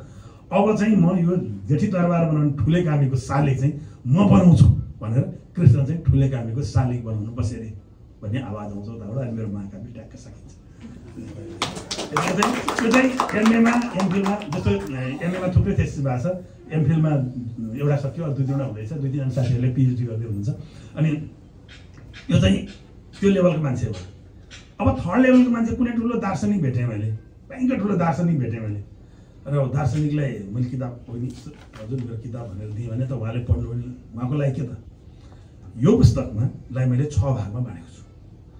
हाम्रो शरीरमा 6वटा चक्र हुन्छ, मूलाधार, स्वादिष्ठान, मणिपुर, अनाहत, विशुद्ध, आज्ञा अनि सहस्रार। त्यो चक्रको आफ्नो विशेषता हुन्छ। त्यो पुस्तकलाई मैले 6 भागमा बाँडेको छु। आजभोलि समाजमा सबभन्दा बढी बिकेको के हो भने एउटा मुक्ति र एउटा पहिचान। तपाईँले याद गर्नु होला, पोलिटिसियनहरूले मुक्तिको लागि हाम्रो पहिचान, अहिले राजनीतिमा सबभन्दा बिकेको 2टा शब्द, एउटा मुक्ति र पहिचान। मेरो नेताहरूमाथि र दलहरूमाथि मेरो कटाक्ष के भने मुक्ति भन्यो पहिचान भन्यो साहस छ, तर मुक्ति र पहिचानको एकै ठाउँमा भेट हुँदैन। मुक्ति र पहिचानको एकै ठाउँमा भेट हुँदैन। जसरी षड्चक्र भेदन गरेर निस्केपछि सहस्रार चक्रमा पुगेपछि सहस्रार चक्रमा पुगेपछि मान्छेको मुक्ति मिल्छ नि। त्यसैगरी समाजको पनि चक्र हुन्छ, समाजको पनि चक्र हुन्छ। त्यो चक्र चाहिँ मूलाधार भनेको पहिचान हो हैन, मूलाधार भनेको पहिचान, अनि स्वादिष्ठान भनेको उत्पादन, मणिपुर भनेको आय आर्जन। त्यसरी हुँदै जान्छ। पहिला पहिचान गर, यो आर्जन हो भनेर पहिचान गर, अनि पहिला यो मूलाधार भनेर पहिचान गर, अनि स्वादिष्ठान भनेर उत्पादन गर, त्यसपछि अग्नि भनेर मणिपुर चक्र भनेर त्यसलाई पैसा आम्दानी गर। त्यसकारण समाजमा पनि एउटा मान्छेलाई उसको काम पेसा पहिचान गरिदेऊ, उसको काम गर्न देऊ, पैसा आर्जन गर्न देऊ, उसलाई धनी बनाऊ, अनि उसको आफ्नो विवेक खुल्न देऊ र उसलाई निष्फिक्री भएर स्वतन्त्रतापूर्वक बोल्न देऊ। तेरो 100 रुपियाँको रिचार्ज कार्ड लिएर तल भोट हाल्दिन भन्न सक्ने बनाऊ। पहिला तेरो 1 छाक भात खाएर भोट हाल्दिन भन्ने बनाऊ। तैँले यो गलत गरी स्वीकार्दिन भन्ने बनाऊ। त्यो चेतना बढाऊ मान्छेमा। पहिला चेतनाले पनि सम्पत्तिले पनि आय आर्जन उद्योग धन्दाले नि पूर्ण बनाऊ। त्यसपछि मात्रै स्वतन्त्रता मिल्छ। तिम्रो पहिचानसँग स्वतन्त्रता भेट्नलाई समाजमा धेरै चक्रहरू पार गर्नुपर्छ। तिमी ढाँटिरहेछौ पोलिटिसियनहरू। अनि यसको 3टा लेयर, 3टा अर्थ छ। अब यसरी लेखेँ। अनि अन्तिममा उनले भन्छन् के अरे त्यो ठुले कामीको छोरा अथवा उनको सन्तानको यतिौँ सन्तान भनेर मैले लेखेको छैन, किनभने त्यो लेखिनँ। अनि छेलाङ्गी, अनि यो सबै कुरा सकिएपछि काठमाडौँबाट जाँदै गरेर डाँडाबाट हेर्दाखेरि कृष्णले ठुले कामीको शालिग बनाइरहेको हेरेर फर्केपछि नि महाकाव्य सकियो, तर हृदय सकिएन मेरो। अनि मैले आफैले छेलाङ्गी विश्वकर्मा भएर सबै महाकाव्य गद्य कविता हो, गद्यमा छ। अन्तिममा 35वटा श्लोक उपजाति छन्दमा छ। मलाई कहीँ कतै नवरा अनुसार छन्दमा कस्तो कविता लेख्दो रहेछ भन्ने कसैलाई लाग्यो भने धाराको पहिलो सर्ग र अग्निको अन्तिम सर्ग पढ्नुहुन्छ। अनि मेरो पात्र के भन्छ थाहा छ अन्तिममा? जुत्ता सिएको कपडा सिएको, जुत्ता सिएको कपडा सिएको, थिची खलाती पसिना पिएको, गल्ती भयो के भन भद्र मान्छे, सगर्व आफ्नै श्रमले जिएको, सगर्व आफ्नै श्रमले जिएको। उसले के भन्न सक्थ्यो थाहा? यत्रो कथा लामो सुनिसकेपछि तँलाई त वर्षौँदेखि तैँले हामीलाई डामिस, यस्तो दुःख दिइस्, यस्तो गरिस्, यस्तो गरिस्, तँलाई त तानेर ल्याएर आगोमा राखेर बाल्न मन छ, तेरो आँखा निकालेर गुच्छ खेल्न मन छ, तैँले वर्षौँदेखि मेरो दर्शनतान, मेरो पुस्ता पुस्ता पुस्तालाई कति गरिस्, हेर खबरदार लेख्नुपर्ने हो नि त रिसाएर। तर मेरो पात्र त्यसो भन्दैन। रिसको बदला रिसले, आक्रोशको बदला आक्रोश लिएर, आगोको बदला आगोले निभाउन सक्दैन, तैँले बनाउँछ। मेरो पात्र के भन्छ थाहा छ? जुत्ता सिएको कपडा सिएको, थिची खलाती पसिना पिएको, गल्ती भयो के भन भद्र मान्छे। त्यति हुँदैन भन्छ, हे भद्र मान्छे, हे असल मान्छे, महान मान्छे, महानै हुनुहुन्छ, ठिक छ, मेरो गल्ती चाहिँ के हो? सगर्व आफ्नै श्रमले जिएको, म सगर्व आफ्नो श्रम गरेर बाँचेको छु भाइ।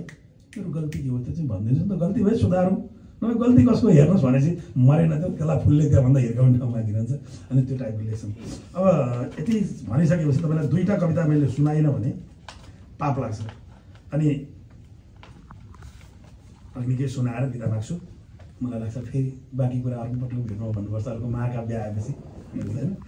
अनि त्यो अघि मैले 2टा कुरा सुनाएँ, धार्मिक कुरा पनि सुनाएँ, इतिहासको कुरा पनि सुनाएँ। यस्तो लेखिस् भनेपछि लेखिँदैन। साँच्चै लेख्न सक्छु भनेपछि उनले भन्छन् लेख्नुहोस्, लेख्नुहुन्छ लेख्नुहोस्। त्यो चाहिँ भित्रको एउटा अंश है, एक पार्ट मात्रै।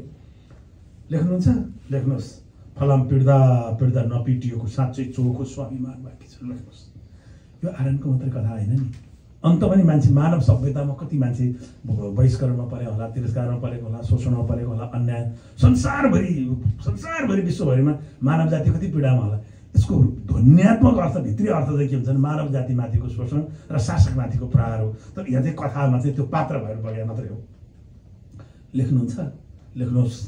फलाम पिट्दा नपिटिएको साँच्चै चोको स्वाभिमान बाँकी छ, लेख्नुहोस्। लेख्नेहरूले आजसम्म देख्दै नदेखेको कञ्चन दिल छ, लेख्नुहोस्। संसार भत्क्यो भने नभत्किने आफै माथिको गहिरो विश्वास छ छातीमा, लेख्नुहोस्। संयम छ, सहिष्णुता छ र प्रेम अट्ने मुटु छ। यही छ र त अभावको नली हात टेकेर सम्पूर्णता बाँचे जस्तो जीवन छ, लेख्नुहोस्। स्कुल जान सकेका छैनन् नानीहरू, शिक्षाभन्दा बढी तिरस्कार छ, अपमान पिएर फर्कन्छन् स्कुल गएकाहरू पनि। यसलाई के भन्छ तपाईँको कविताले, लेख्नुहोस्। सुत्केरी हुन नसकेर मरेका आमाहरू छन्, जन्मदै मरेका शिशुहरू छन्, लेख्नुहोस्। मन्दिरमा आशीर्वाद होइन अपमान मिल्छ निरन्तर, लेख्नुहोस्। धारामा बगेको पानी हेरेर तिर्खाले मुख भिजाउनेहरू धेरै छन्, लेख्नुहोस्। सरस्वती पूजाको दिन बारीको पाटोमा आफ्नै कक्षाको साथीले फुत्त फालेको एक टपरी भात छ, लेख्नुहोस्। शिक्षकहरूसँगै निम्तो मान्न आएका शिक्षकलाई दही दुध दिन मिल्दैन, पानी खाऊ भनेको छ, पर्खालमै रोकिएको छ, लेख्नुहोस्। आफूले खाएको चियाको गिलास आफै माझ्दैछौँ होटलमा आज पनि, लेख्नुहोस्। छोराछोरीले सधैँ सोध्छन् दलित भनेको के हो र हामीलाई किन दलित भन्छन्, यसको उत्तर के हुन्छ, लेख्नुहोस्। धाराको ढुङ्गै पाल परेको देख्छु पानीको धाराले, तर थाहा छैन सदियौँदेखि अछुत नामको छिनो चलाइरहँदा समाजले दलित जनको मुटु के भयो होला, लेख्नुहोस्। विशाल वृक्ष ढलेको देख्छु समयको हुरीले, तर थाहा छैन सत्ताको बेलगाम हुरी सामु हाम्रो स्वाभिमानको शिर कसरी उभिन सकेको होला, लेख्नुहोस्। जिउँदैछौँ, जिउँदोपनमा जीवन पनि छ, तर समाजमा जीवनको समान मूल्यबोध छैन किन, लेख्नुहोस्। तपाईँ आफ्नो सन्तानलाई सुरोले होम गर्न सिकाउनुहुन्छ, खुकुरी पूजा गर्न सिकाउनुहुन्छ, सुरो बनाउन पनि सिकाउनुहुन्छ, तर आरनमा राखेर खुकुरी बनाउन सिकाउनुहुन्न किन, लेख्नुहोस्। व्रतबन्धमा बटुकलाई जनै लगाइदिनुहुन्छ, नयाँ लुगा लगाइदिनुहुन्छ, जनै बनाउन पनि सिकाउनुहुन्छ, जनै मन्त्रिन पनि सिकाउनुहुन्छ, तर कल चलाएर लुगा सिउन सिकाउनुहुन्न किन, लेख्नुहोस्। हरेक दिन मूर्ति पूजा गर्न सिकाउनुहुन्छ, मन्दिर सजाउन सिकाउनुहुन्छ, मन्दिरमा चौधुवा र झल्लर मिलाउन सिकाउनुहुन्छ, सुनको प्रतिमामा ससङ्कल्प प्राण प्रतिष्ठा गर्न सिकाउनुहुन्छ, तर मूर्ति बनाउन सिकाउनुहुन्न किन, लेख्नुहोस्। सुन चाँदीको प्रतिमा बनाउन सिकाउनुहुन्न किन, लेख्नुहोस्। चौधुवा र झल्लर सिउन सिकाउनुहुन्न किन, लेख्नुहोस्। तपाईँको सन्तान हतियार चलाउन सिक्छ, युद्ध सिक्छ, सेना बन्छ, प्रहरी बन्छ, विद्रोही बन्छ, तर आरनमा बसेर हतियार बनाउन सिक्दैन किन, लेख्नुहोस्। मन्दिर बनाउने, देवी देवताको मूर्ति बनाउने र तिनैको वस्त्र आभूषण बनाउनेका लागि मन्दिर छेउको बाटो किन साँघुरो छ, लेख्नुहोस्। शिव यात्रा र गतिको त्रिकोण नापेर मूल बाटोमै कुन ठोकिने गरी ठाँटले ठम ठम हिँडौँ कि नहिँडौँ, लेख्नुहोस्। धरधर झरेको ढुङ्गे धाराको पानीमा सिलावरी गाग्री बोकेर फुत्त पसौँ कि नपसौँ, लेख्नुहोस्। तपाईँको बारीकै जस्तो हो यो बारीको फुल पनि, त्यो टिपेर आफैले बनाएको मन्दिरको मूलद्वारमा आफै राखौँ कि नराखौँ, आफ्नै हातले उनेको सुन्दर माला भगवानको गलामा आफैले अर्पौँ कि नअर्पौँ, लेख्नुहोस्। नयाँ पुस्तामा आएको छ चेतनाको नयाँ तरङ्ग, आन्दोलित छन् उनीहरू आफैभित्र र ससम्मान उठ्न खोजेका छन् मुक्तिको झन्डा लिएर, त्यसलाई तपाईँ न्यायको स्वर भन्नुहुन्छ कि विद्रोह, लेख्नुहोस्। आकाशको बादल र पाखाभरिको कुहिरोमा आफ्नै छातीको बारुद र विद्रोहको धुवाँ देख्छु किन होला, लेख्नुहोस्। बेला बेला आफैले टेकेको धरती भाँसिएर फुङ्ग उडिँदै लाग्छ, आँगनको माटो पनि किन होला, लेख्नुहोस्। आफ्नै शरीरको पसिनामा तातो रगत बगे जस्तो देख्छु, केले पुछौँ र कसरी शान्त बनाऊ, लेख्नुहोस्। त्यो चुनौती दिएपछि किताबमा चाहिँ यो कविताबाट पाठ सुरु हुन्छ।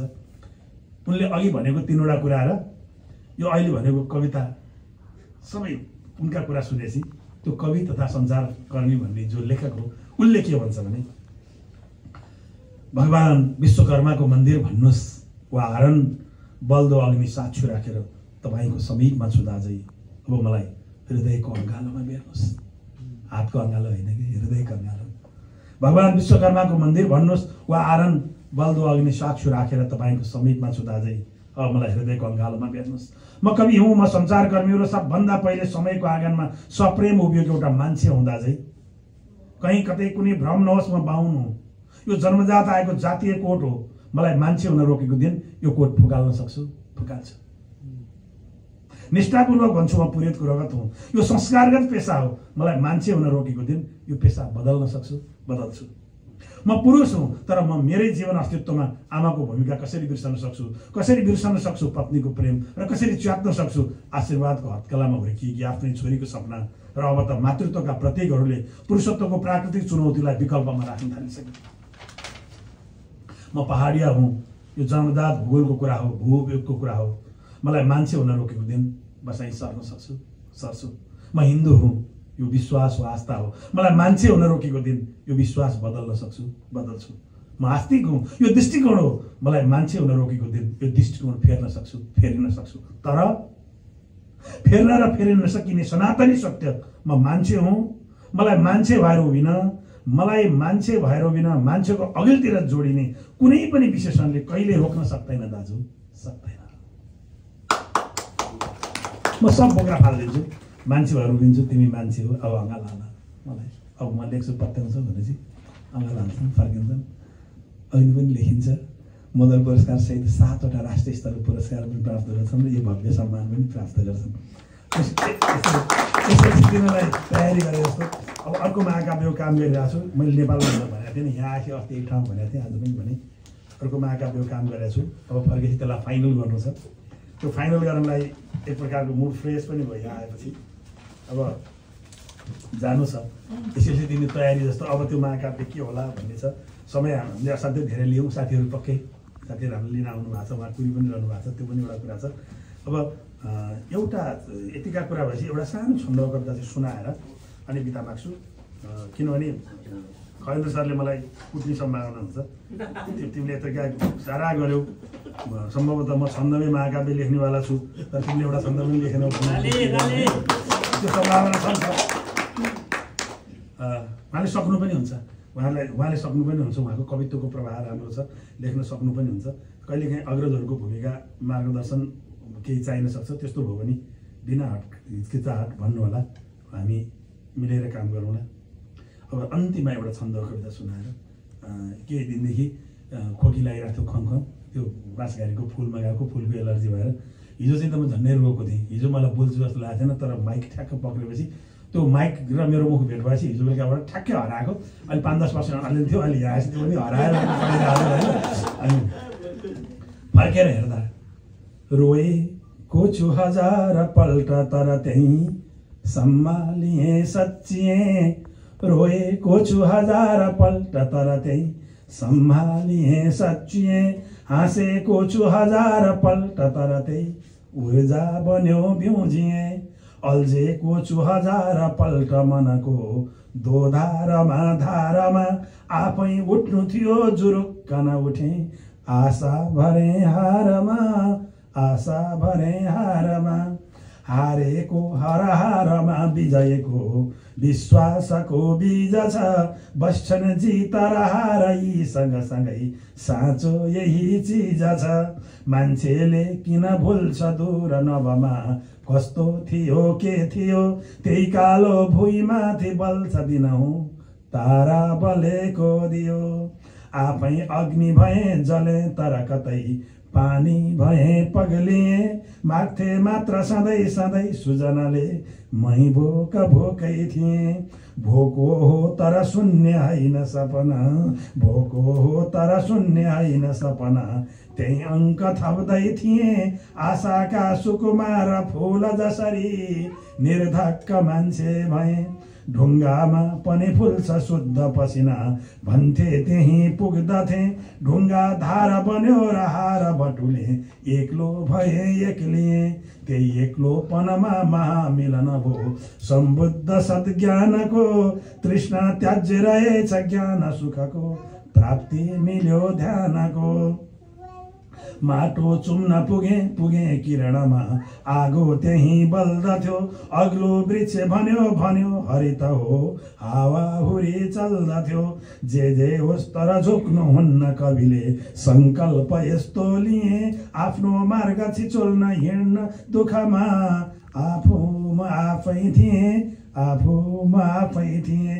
झस्कन्थे तर होस हार्न नदिने आस्था थियो आँटामा ढल्थे ढल्नु ढलेर ढल्दिन थिए उठ्थे नयाँ ठाँटामा रुन्थे आँसु पुछेर शान्त थलमा ऐनासँगै हाँस्दथे जिउँदो बाँच्न सके किनभने बाँचे जसै बाँच्दथे ढुङ्गा हान पराई हो तर कतै रोकिन्न मेरो गति भाला हान छिनाल त्यही रगतमा हुर्काउँला उन्नति टुक्रे बादल झैँ म हुन्न नभमा ज्योति म बर्साउँछु आफै भित्र छ सूर्य आत्मबलको आफै भित्र छ सूर्य आत्मबलको चम्कन्छु चम्काउँछु चम्कन्छु चम्काउँछु रोएको छु हजार पल्ट तर त्यही सम्हालिए सच्चिए हाँसेको छु हजार पल्ट तर त्यही ऊर्जा बन्यो बिउजिए अल्झेको छु हजार पल्ट मनको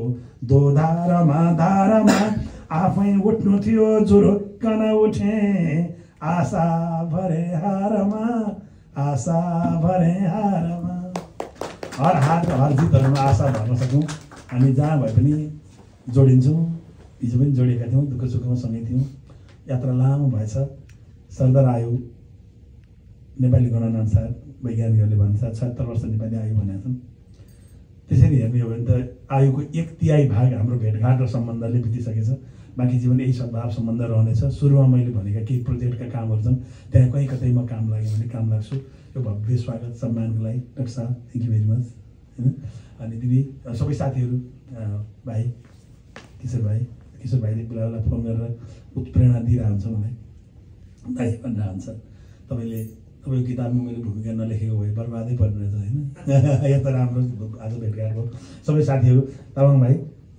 तपाईँले मलाई भिनाजु भन्नुभयो